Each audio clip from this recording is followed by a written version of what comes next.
here's Brody Brazil. What a hockey game that the entire world got to witness today. This game had it all. The buildup had it all. And I want to try and capture what I'm feeling right now a little bit here in this instant reaction. I should also remind you that I'm in California. The game started at 5 o'clock. I've been up since then, a couple pots of coffee in me right now. So feeling all of those feelings, but also the emotions and the back and forth of this game. Certainly as an American, I wanted to see Team USA win something that they never have in my lifetime. Again, the last time was 1980, including that miracle game that got them to the gold medal game of 1980. But also on the other side, as a San Jose Sharks person, Macklin Celebrini has had such a great tournament, and for him individually to maybe come back with the gold medal would have been something. I don't think the silver is anything to pout over necessarily, and he's going to have a lot of Olympic activity in his future based on how he cemented himself on Team Canada during this tournament. So again, a lot of personal feelings and emotions and introspections here. I'm going to try and break down 10 different aspects of what we just witnessed with that gold medal game. My initial perspective, though, is this. Remember when there were so many questions about the hockey tournament even being able to be pulled off in Milan because the Santa Giulia arena was not finished? There were ice problems. They only had their first test event like a little bit more than a month ago. So there were a lot of questions of if this would even happen. Can you imagine, based on the men's and women's tournaments that we just witnessed and the finishes and the gold medal games and all the storylines in between, can you imagine if these respective hockey tournaments couldn't take place because the main arena wasn't finished or wasn't done right up to standards? Thank goodness that actually wasn't a problem. I just want to say that here and now because we are quick to forget where things were about 6 to 8 weeks ago. It was not a pretty picture. A lot of people came through clutch in the end just to pull off this tournament. But as for this date, February 22nd of 1980, now a lot of people get this confused. The miracle game was the USA and a very amateur USA squad beating Russia. That was not for the gold medal. That was the game to get the USA to the gold medal game, which they ultimately won. But that game, historically in 1980, as Al Michaels coined it on television, was the Miracle on Ice game. They've obviously documented that quite well in the 40-plus years since then, and you kind of wonder if today's game eventually is going to simply be called Miracle 2. It's too early to know that, but what are the chances that this date, February 22nd, the same date of that Miracle game, and now 46 years later, the United States wins their first gold since that Olympic tournament at Lake Placid, New York in 1980. Again, the first gold medal for Team USA in my lifetime, not just being an American, but having the chance to see that happen in my lifetime for the very first time is something special. And later on, I'll talk more about the Team USA perspective, the American hockey perspective. What does this mean for things stateside? Is this the tipping point, the starting point of something? It's been an uphill grind for Team USA against Canada. 2010, 2014, Team USA was on the outside of a medal looking in. Even in last year's Four Nations, getting beat how they did by Team Canada, in the end, it's been a deflating feeling one after the next, and now this is finally kind of getting over that hump. More on that in just a second. But the February 22nd date is crazy. As for this gold medal game and the gameplay and the pace, now, you remember how Four Nations started last year between Team USA and Team Canada? 3 line brawls to start the game, 3 fighting majors on the opening puck drop.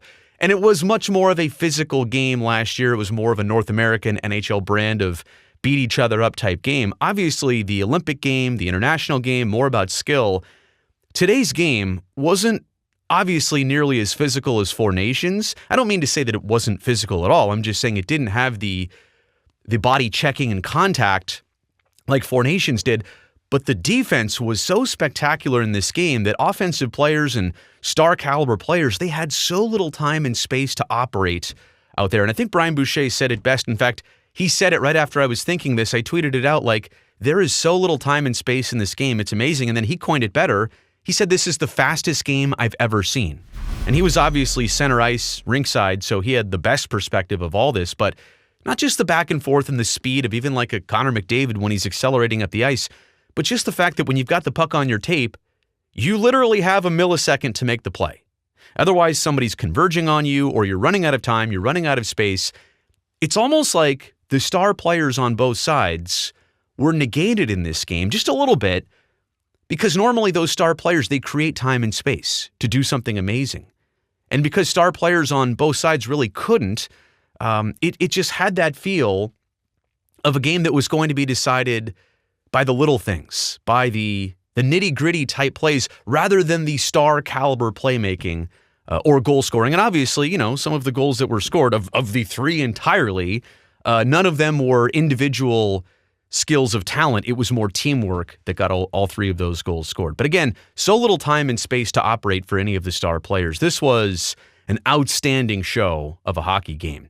Superior goaltending on both sides. Binnington and Hellebuck, in the biggest moments and also in the critical situations of having to kill off a double minor on one side or a sustained 5-on-3 for a significant period of time. In fact, was that almost 2 minutes full?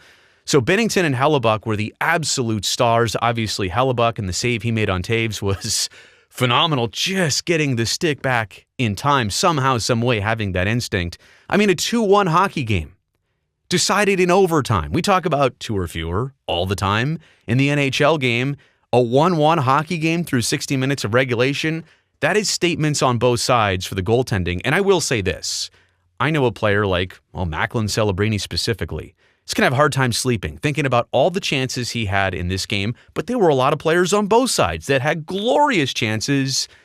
That's just how good the goaltending was in this game. And again, with that lack of time and space to operate, you get the puck in the slot, you got to do something quick. It's got to be a one-timer or nothing. You do not have the chance to play make in the seam like you normally do in an NHL game. But superior goaltending absolutely stole the show, and quite honestly, it felt like Hellebuck had to do more, and certainly Team Canada had and I'll get to this in just a second, a higher shot quantity, but also quality.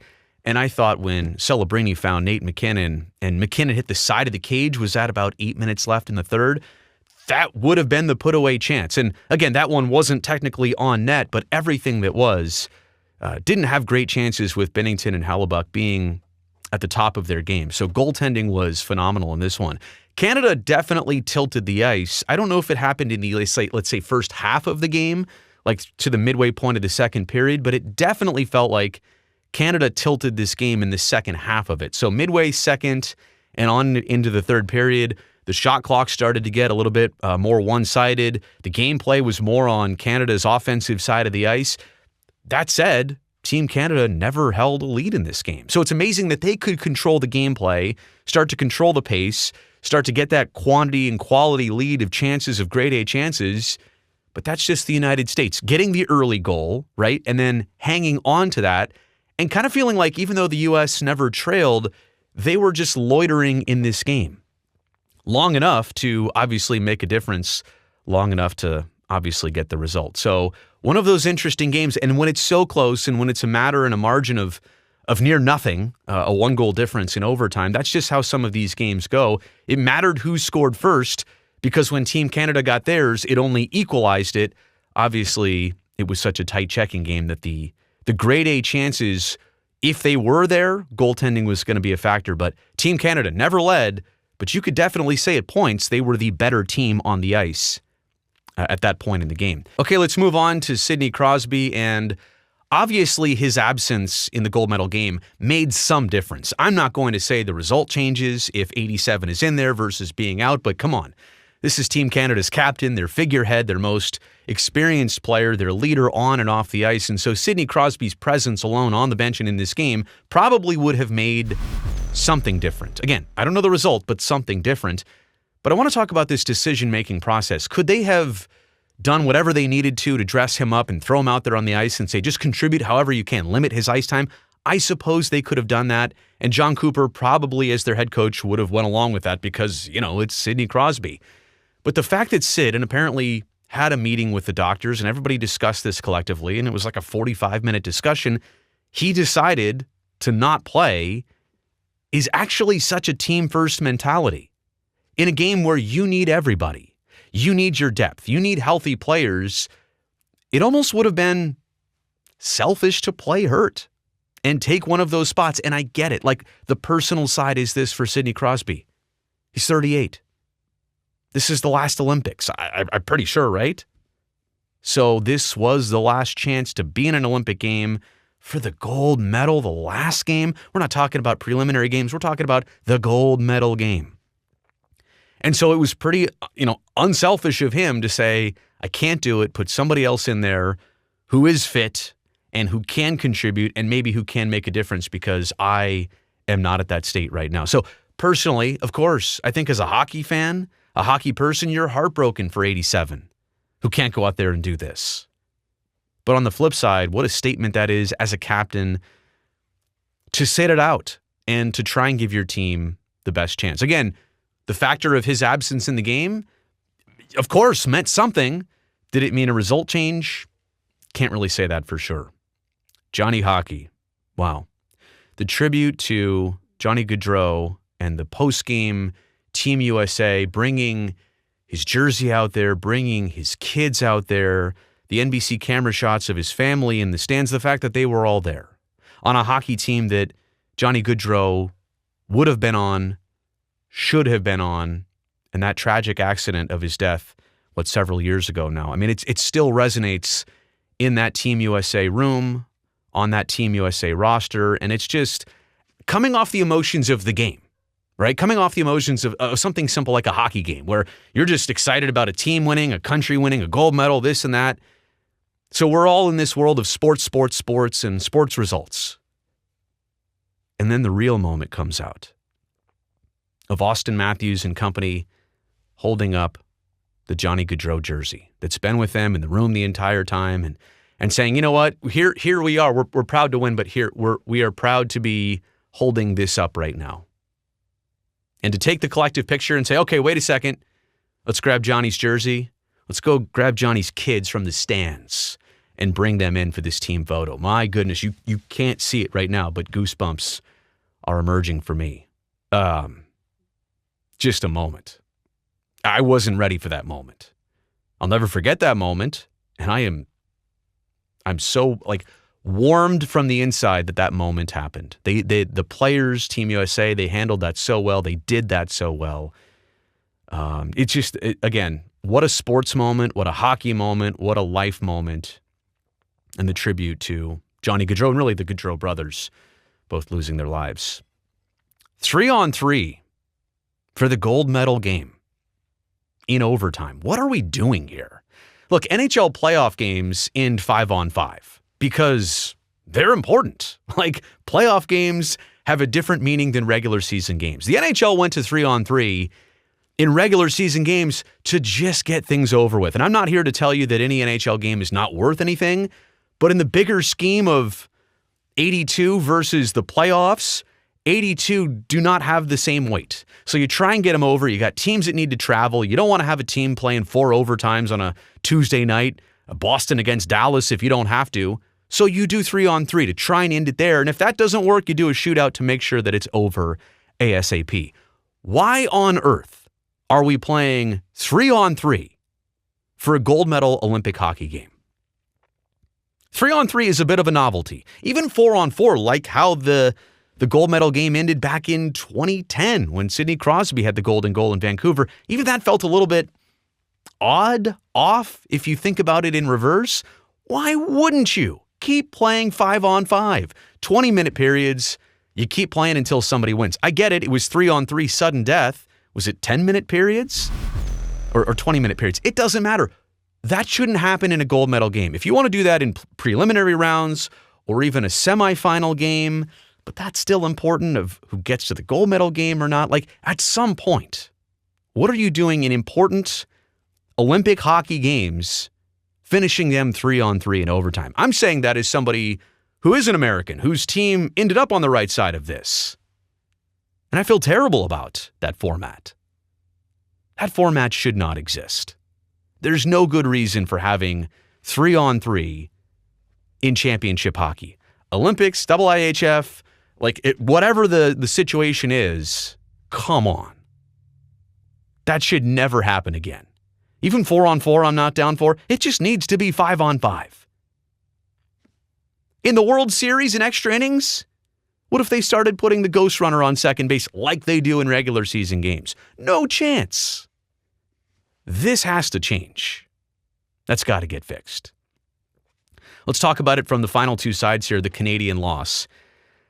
I thought about this, and by the way, as they were getting their plushies, like their stuffies to go along with their silver medals, like, do you think any of those stuffies are going to end up on the Team Canada plane? I guess they're all flying back to Miami first and then going back to their NHL clubs. Do you think anybody really wants to keep that or even give it to their kid? It's a reminder of a moment of getting the silver medal where you just didn't really want to be there. It's hard enough to stand out there and take the silver medal. I get it. It's part of being a good sport, and I do appreciate that. But the stuffies to go along with the silver medal, and I'm just saying from a Canadian expectation standpoint, had Team Canada been in the bronze medal game, oh man, you never would have heard the end of it. So to be in the gold medal game, that's where they should be. To play a tough game against Team USA, that was probably going to be the narrative from the start, or maybe it would be against Finland in the gold medal game, or Sweden, or whoever. But it happened to be against Team USA, and they lost. Not being in this game would have been a disaster. This result is simply frustrating, and I say here at the end, possibly some insecurity going on. It's kind of a turning point for the rest of the world, a tipping point for Team USA, that all of a sudden they finally got over the hump. They finally beat Canada in something in hockey, in a game, in a match that mattered. Obviously, this one for all the marbles of a gold medal, but I get it. Team Canada and the Canadian hockey community, I get it, is going to now go back and do a lot of introspection. Are we training our players the right way? Do we have enough young players? Are we getting enough players to continue their growth? And like, they're going to overthink the living you-know-what out of this. But that's just who they are. I love Canadians. That's. I'm not being critical here. I'm saying this from the outside. I'm trying to be your psychologist here. Canadians are going to overthink this loss. And I shouldn't have said maybe insecurity, but that's what probably causes the overthinking. Like, Canada still produces 46% of NHL players right now, and obviously used to be a lot more. Used to be like 60 or 70 or 80%. So the rest of the world is catching up. This was going to happen. It's no disrespect. You're still a great producer of hockey players at, 38 million people? You're basically the size of California, and look what you do. Look at the province of Ontario alone. Look what you produce. It's tremendous.